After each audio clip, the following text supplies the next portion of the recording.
Hello and welcome to another vlog. Today we are in the Florida Everglades.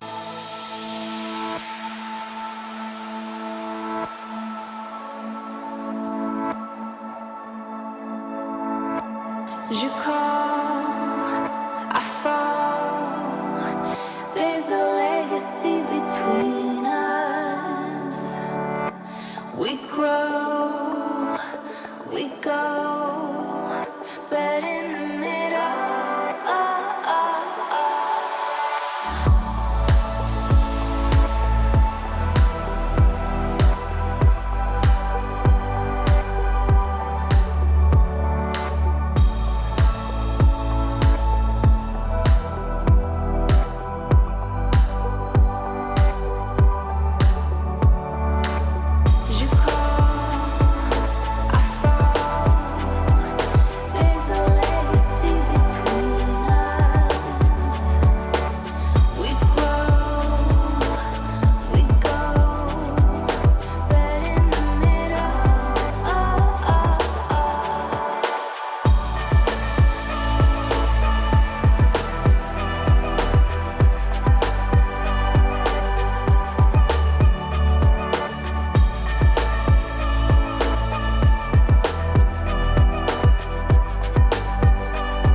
That's the Miccosukee flag, American Indians reservation.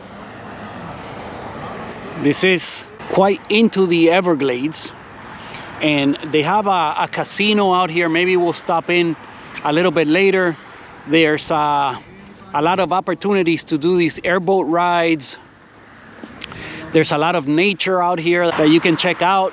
This is known as the Miccosukee Indian Village. We'll walk in there in a second and take a look at that. But this is quite into the Everglades. But it's very comfortable to get out here. It's a main road. This is Southwest 8th Street or Tamiami Trail. Brings you right out here. There's a lot of free things to do. You know, you can fish out here. A lot of people bring their own boats. There are boat ramps. There are little bridges and areas where you can fish off of and just have a day out in nature. Out here have anything other than Fred on their tickets. Here you see the airboats. What do you have? There's one out there going out in the distance. There's one right here about to take off into the Everglades area. 10? They're extremely noisy. Before we get started, let's talk about a few important details. The animals you will see in this video here in the Miccosukee Village, they have all been rescued and donated to the village in order to save their lives. These animals are very well taken care of. Something that might be interesting to know and for you all to understand is that the gators that are found here at this reserve or this park is they have been rescued or taken from the wild because they have been found. Let me make a quick correction here. I misspoke. I used the wrong word here. I meant to say a nuisance or a danger. And that means that they're getting too close to people. They're in areas where they can be a real danger to the public. They were not just, you know, somebody didn't go out into the Everglades to capture them and bring them here. They were actually kind of rescued because the only other option is to euthanize them and, you know, basically kill them. Once they are in areas where people have maybe started to feed them or to get really close to them, they get used to people, and then there's no other option than to pick them up from there and bring them to a place like this where they can live out the remaining of their days and not have to be euthanized and killed. So this is a way to educate the public and to show them kind of the way that the Miccosukee tribe lived and thrived here in the Florida Everglades, and they've been here for a really long time. And this is the way they, would hunt the animals and and coexist maybe with their environment. Obviously, in those days, it's not like you could go to Publix and pick up some steaks. You have to find other means of survival. And well, this is a way to educate the public and a way to not have to, again, put the animals to sleep. You can do a guided tour, learn about the Miccosukee. You can come have something to eat. There's a gator show. Looks like a barbecue pit, maybe.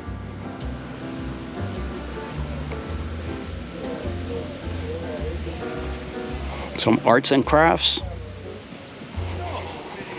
Some opportunities to take pictures and photo ops.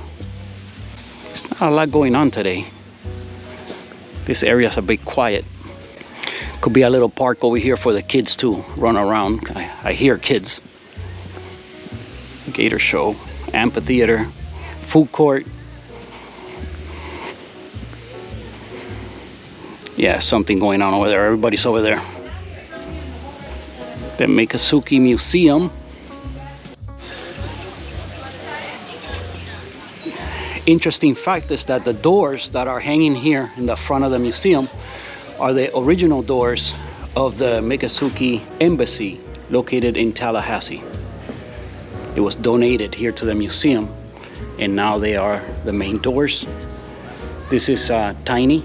It's the biggest gator that has ever lived here in this facility. He grew to be, I believe, like 14 feet long and somewhere estimated to have been about 70 years old. Here's a little bit of the museum, show you around.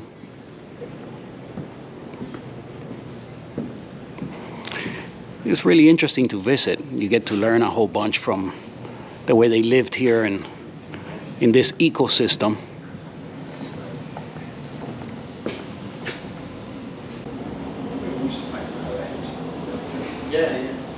In some ways, a really harsh environment. I mean, snakes and wild boars, gators, all kinds of creatures you have to be watching out for. So anyway, that shows you a little bit of the museum.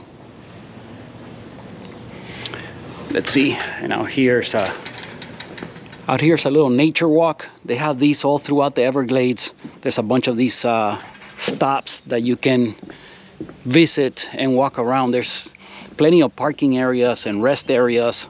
There's picnic areas, places for you to fish and enjoy nature a little bit. But the Everglades is basically just like, I'm not sure if there's like a technical difference between a swamp and the Everglades, because it's just like swampy land, tall grass. There's some shrubs and small trees, but mainly just tall grass and water underneath, or in some areas somewhat dry land, but mostly it's just like kind of like marsh or swampy areas.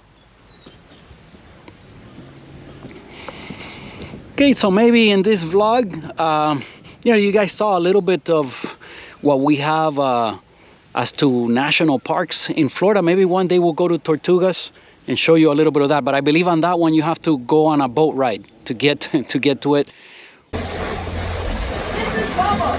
Bubba's 90 feet. He's not my alligator that I specifically trained, but I'm gonna have some faith of the fact that maybe he might like me too. So when working the alligators off their energy, it's the most important step. If you try catching an alligator that still has some energy within its system, that's how you go ahead and that's how you get bit.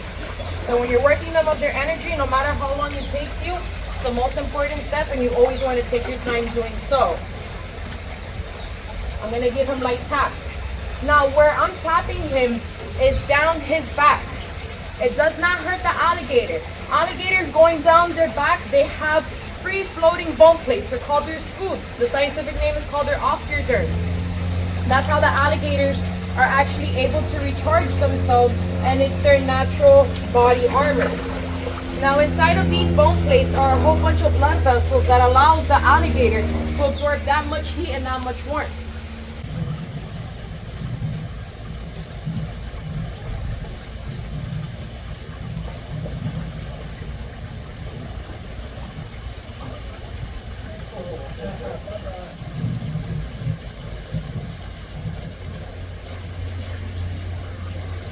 One, two. Top of the cage.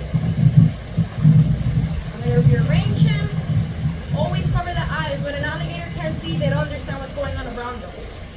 Ah, you're smart. My chin and my head, absolutely. So I'm going to get the snout, tilt it up very, very slowly.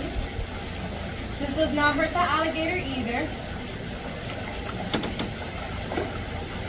I'm going to put one leg holding his arm, so if he does bite me, he can death roll. I'm gonna always keep those eyes closed.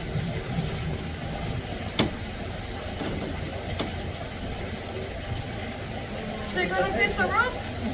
Yeah, I'm about to fix the knife. And then you have your alligator. Now, once the mouth is tied up, this is where tribal members, what they'll do is they'll flip the alligator over onto its back. Those big, beautiful white teeth, that's 80 teeth, 40 teeth on the top and 40 teeth on the bottom. Within their lifetime, they do shed their teeth. So they go through about 2,500 different teeth. You see how he's moving? This might seem very scary to you all, but guess what? As long as I stay on top, I'm completely safe. Friends, here is another fun fact about Florida. Here in the middle of the Everglades, we can find the US's smallest post office. All right, so correction. My wife says that it's actually the world's smallest post office. And I guess so. I mean, can you imagine a smaller one? It's barely the size of a backyard shed. The Okeechobee Post Office is the USA's smallest post office, and arguably maybe the world's smallest post office. Started its life as a tiny shed used for tool storage for a tomato farm, before becoming a post office after a 1953 fire. Now a quirky roadside attraction on the Tamiami Trail, known for its unique postmark, resilience against hurricanes, and serving remote Everglade residents, including Native American tribes.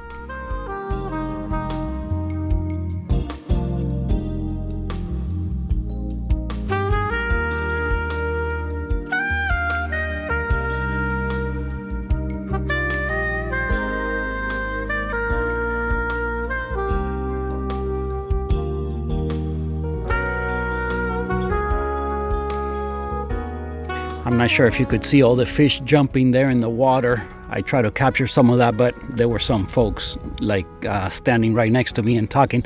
But anyway, you could see the fish jumping in the water. There's lots and lots of fish in this part of the Everglades here. And we already ran into a couple of gators right under this. You could see them in some areas here under this bridge that you can walk along. This is one of those rest areas that I mentioned earlier. So the gators, by no means are they in any way endangered or anything like that. They're everywhere here in Florida. They're all over. There's lots of them, and sometimes they are found in neighborhoods, in regular lakes around town, like in Miami lakes, and anywhere they could be in any of those waterways. And when they start getting too close to people, or they come in houses, they jump in people's swimming pools, all of that. And when that starts to happen, well, they are considered a nuisance, and then they get picked up by authorities, and well, you know, they either have to kill them or donate them to a place that can take care of them. I'm surprised to see so much fish activity here. They're like jumping all around in this water. Today's a nice, really cool day. It's upper 60s right now. So the gators are, you know, they're not doing anything. They're just laying there. But the fish are like, oh, there's you could see a gator right there. There he goes. This is in the wild.